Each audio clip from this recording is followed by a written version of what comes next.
كما صليت على إبراهيم وعلى آل إبراهيم إنك حميد مجيد.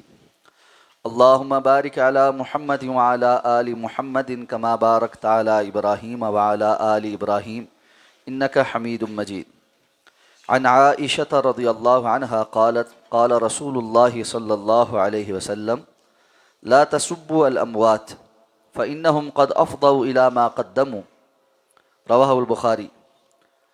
وروى الترمذي عن المغيرة رضي الله عنه نحوه لكن قال فتؤذوا الأحياء. ام المؤمنین حضرت عائشہ صدیقہ رضی اللہ تعالی عنہا سے روایت ہے، فرماتی ہیں کہ جناب نبی کریم صلی اللہ علیہ وسلم کا ارشاد ہے کہ مرنے والوں کو گالی مت دو، برا بھلا مت کہو، کہ انہوں نے جو کچھ آگے بھیجا وہ اس کو پہنچ چکے۔ اس حدیث کو امام بخاری نے روایت کیا ہے، اور امام ترمذی نے اسی سے ملتی جلتی حدیث حضرت مغیرہ رضی اللہ تعالیٰ عنہ کی سند سے روایت کی ہے، جس کے آخر میں یہ الفاظ ہیں کہ اس طرح سے تم زندوں کو تکلیف دو گے۔ کتاب الجنائز کی یہ آخری حدیث ہے، اور اس پر کتاب الجنائز ختم ہو جاتی ہے، اور انشاءاللہ اس کے بعد کتاب الزکوٰۃ شروع ہوگی۔ اس حدیث مبارکہ کو بیان کر کے جو اہم مسئلہ ثابت کیا گیا ہے وہ یہ ہے کہ جو لوگ اس دنیا سے چلے گئے ان کو برا بھلا نہیں کہنا چاہیے، اور اس کی دو وجوہات آپ صلی اللہ علیہ وسلم نے بیان فرمائی۔ ایک تو یہ کہ جو بندہ اس دنیا سے چلا گیا اس کا عمل کا دروازہ بند ہو گیا، اب وہ جیسا بھی تھا، جس طرح بھی تھا، وہ اپنے اس عمل کے پاس پہنچ گیا ہے جو اس نے آگے بھیجا، اب آگے اس کا معاملہ اس عمل کے مطابق اللہ کے ہاں ہوگا۔ اس سے یہ بات معلوم پڑتی ہے کہ دنیا کے اندر جو معاملات ہیں، لوگوں کے آپس کے جو قدورتیں ہیں، ان کو اس قدر نہیں بڑھا لینا چاہیے کہ بندہ کسی کے مر جانے پر بھی اس کے لیے دل سے کدورت اور میل صاف نہ کر سکے، اور اس کے مرنے کے بعد بھی برا تذکرہ کرتے رہے۔ لیکن اس میں ایک چیز مد نظر رہنی چاہیے کہ بعض لوگ اپنی زندگی میں ایسے ظلم کر جاتے ہیں اور ایسی بد اخلاقیاں اور بد کرداریاں پیش کر جاتے ہیں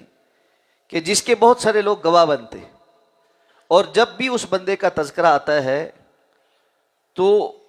اس بندے کے متعلق وہ چیز اس کی باقی چیزوں پر غالب آ کر لوگوں کی زبان پر آ جاتی۔ تو حقیقتاً ہر انسان کو اپنی زندگی میں بھی ایسے معاملات سے پرہیز کرنی چاہیے کہ جس کی وجہ سے کل اس کے بعد جب بھی اس کا تذکرہ ہو تو لوگ کلمہ خیر کہنا بھی چاہیں تو اس کو ان کی زبان پر شر غالب آ جائے۔ یہ معاملہ اس لیے بھی سنگین ہے کہ رسول اللہ صلی اللہ علیہ وسلم کی حدیث ہم سن چکے ہیں کہ دو جنازے آپ کے سامنے سے گزرے، ایک کا تذکرہ خیر ہوا، اس کے اخلاق، اچھے اخلاق کا ذکر ہوا، اور دوسرے کی برے اخلاق کا اور بد کرداری کا تذکرہ ہوا، اور دونوں مرتبہ آپ نے فرمایا وجبت، واجب ہو گئی۔ صحابہ نے پوچھا اللہ کے رسول یہ کیا واجب ہو گئی؟ آپ نے فرمایا جس کی تم نے تعریف کی تو اس کے لیے جنت واجب ہو گئی، اور جس کی تم نے بد کرداری کا تذکرہ کیا، بدخوئی کی، اس کے اوپر جہنم واجب ہو گئی۔ اور پھر آپ نے فرمایا انتم شہداء اللہ فی الارض، اس لیے کہ تم زمین میں اللہ کے گواہ ہو۔ تو یہ گواہیاں زبان پر آتی ہی آتی، اس لیے انسان کو کوشش کرنی چاہیے کہ وہ اپنی زندگی میں ایسے کوئی کام نہ کرے کہ جس کی وجہ سے اس کی ظلموں کی داستان اور اس کی بد کرداری کی داستان لوگوں کی زبان پر عام ہو جائے۔ کچھ عرصہ قبل ایک جنازے میں جانے کا اتفاق ہوا، ایک اسلام آباد کے عالم تھے، وہ فوت ہو گئے، والد محترم کے ساتھیوں میں سے تھے، تو مجھے اس جنازے میں جانا پڑا۔ تو وہاں ان کے گھر پر جنازے سے قبل جو تعزیت لوگ کر رہے تھے، جو الفاظ کہہ رہے تھے، اس میں بھی جا بجا گھر والے بھی اور آنے والے جو ان کے قریبی جاننے والے لوگ تھے وہ ایک بات کا بہت تذکرہ کر رہے تھے، اور جنازے کے سے پہلے بھی جس عالم نے جنازہ پڑھایا اس نے بھی گفتگو میں اس کو بار بار دہرایا، ایک دو اور لوگوں نے بھی دہرایا، اور وہ بات یہ تھی کہ جی حضرت نے بڑا دین کا کام کیا، بڑا خیر کا کام کیا، اللہ قبول کرے، لیکن کچھ مزاج کے سخت تھے، تو بہت سارے لوگوں کے ساتھ، اپنی مسجد کے لوگوں کے ساتھ بھی کچھ سختی کے معاملات ہو گئے ہوں گے، کچھ ڈانٹ ڈپٹ ہو گئی ہوگی، کوئی غصہ کر گئے ہوں گے، تو آپ سے گزارش ہے اللہ کے لیے معاف کر دیں۔ ٹھیک ہے، یہ بات اچھی ہے، لیکن میرے لیے یہ بات ایک طرح سے نا دل میں چبھن کا بھی وجہ تھی کہ ایک عالم دین اور اس کے جنازے سے قبل بھی اور اس کے جنازے کے سے انتہائی پہلے بھی بارہا لوگوں سے اس بات کی گزارش کی جا رہی ہے، اور خاص طور پہ ان کے قریبی لوگوں سے، کہ بھائی یہ ذرا مزاج کے تیز تھے، بد زبانی کر جاتے تھے، آپ کے ساتھ اگر کر دی ہو تو اللہ کی خاطر معاف کر دو، اب تو جا رہے ہیں۔ ایسا تعارف انسان کا نہیں ہونا چاہیے، ایسا تعارف نہیں ہونا چاہیے۔ انسان کا تعارف یہ ہونا چاہیے کہ وہ اس دنیا سے جائے تو کسی کو یہ کہنے کی ضرورت نہ پڑے کہ یار اس کے کچھ معاملات آپ کے ساتھ ایسے ہوئے ہوں گے، عادت تھی ان کی، ایسے معاملات تھے، یہ کر گئے ہوں گے، وہ کر گئے ہوں گے، تو آپ آج اللہ کی خاطر معاف کر دیں۔ اب ان میں سے کسی کے ساتھ اگر کوئی ایسا ظلم کیا ہے جو وہ نہیں معاف کرتا، پھر کیا ہو؟ بڑا مشکل مرحلہ۔ اب آ جائیں دوسری بات کہ اللہ کے رسول نے کہا کہ جی تم فوت ہونے والوں کا برا تذکرہ نہ کرو۔ کیوں؟ کہ عموماً ہر انسان کمزور ہے ہی ہے، ہر انسان کے اندر کوئی نہ کوئی کمزور پہلو ہوتا ہی ہے۔ اگر کسی شخص کی زندگی میں خیر غالب تھی اور کوئی اکا دکا معاملات ایسے تھے جو انسان ہوتے بشری تقاضوں کے تحت اس کے اندر موجود تھے، تو بعد والوں کو چاہیے کہ اس کے اوپر پردہ ڈالیں۔ بڑا اچھا انسان تھا، ہم تعریفیں کرتے کرتے نا مجلسوں میں بیٹھے بیٹھے بہت اچھا تذکرہ کسی کا چل رہا ہوتا ہے، اور ایک بندہ بیچ میں کہتا ہاں یار ویسے تھا تو بڑا اچھا بندہ، سب کچھ ٹھیک کر گیا، لیکن پتہ ہے وہ والا معاملہ اس کا، یہ جو بات ہم پتہ ہے نا یہ والا کر کے کرتے ہیں، یہ بڑی زیادتی ہے۔ جب کسی شخص کے اندر خیر غالب تھی اور اس کی اچھائیاں زیادہ ہیں تو اللہ نے بھی اسی کے مطابق فیصلہ کرنا ہے۔ قیامت کو اللہ نے نیکیاں اور برائیاں تولنی ہیں، جس کی 50% سے نیکیاں زیادہ ہو گئیں، 51% بھی ہوئی، اس نے بھی جنت میں جانا، 49% اس کے اندر کمیاں تو ہوں گی، گناہ تو ہوں گے ہی نا۔ اس لیے تذکرہ خیر کرنا چاہیے۔ تو آپ صلی اللہ علیہ وسلم نے فرمایا کہ اب تم نہ اس کے جو ہے نا محاسب بن کر بیٹھ جاؤ، حساب کرنے والی ذات کے پاس وہ پہنچ گیا ہے، جو کچھ اس نے آگے بھیجا ہے وہ ذات جانے اور وہ جانے۔ اب یہاں سے بیٹھ کر اس کے بارے میں حساب کتاب گننا شروع کر دو اور پہاڑے پڑھو، اس معاملے سے انسان کو باہر نکل آنا چاہیے، اور حقیقت میں بندے کو اپنی فکر لگنی چاہیے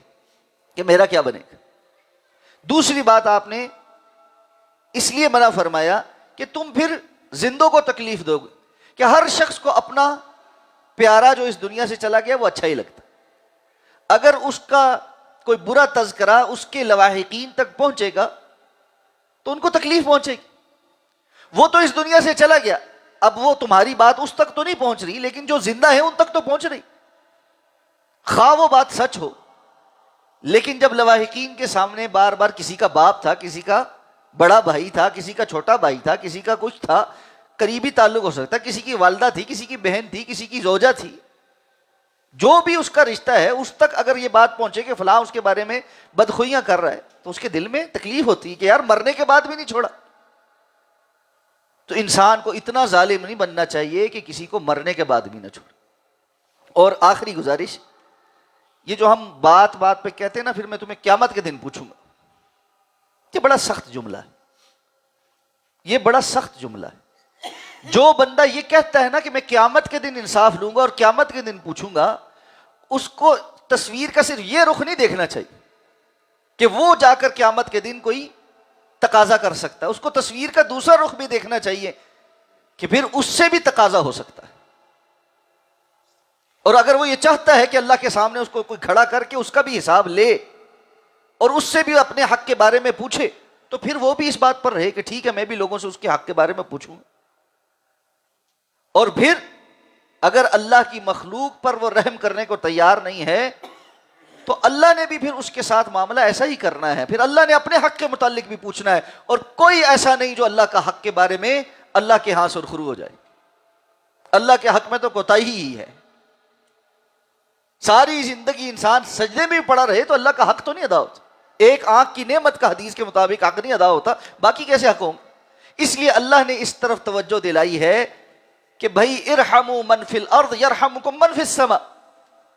جو زمین پر ہیں تم ان کے اوپر رحم کرو، خواہ وہ انسان ہیں، خواہ جانور ہیں، خواہ تمہارے زیر دست کوئی بھی ہے، جو زمین میں تمہارے زیر دست آ جائے تم اس کے اوپر رحم کرو، جو آسمان میں ہے وہ تم پر رحم کرے گا، اللہ تم پر رحم کرے گا۔ اور اس لیے فرمایا الا تحب فلیعفوا ولیصفحوا الا تحبون ان یغفر اللہ لکم، تمہیں چاہیے کہ درگزر سے کام لو،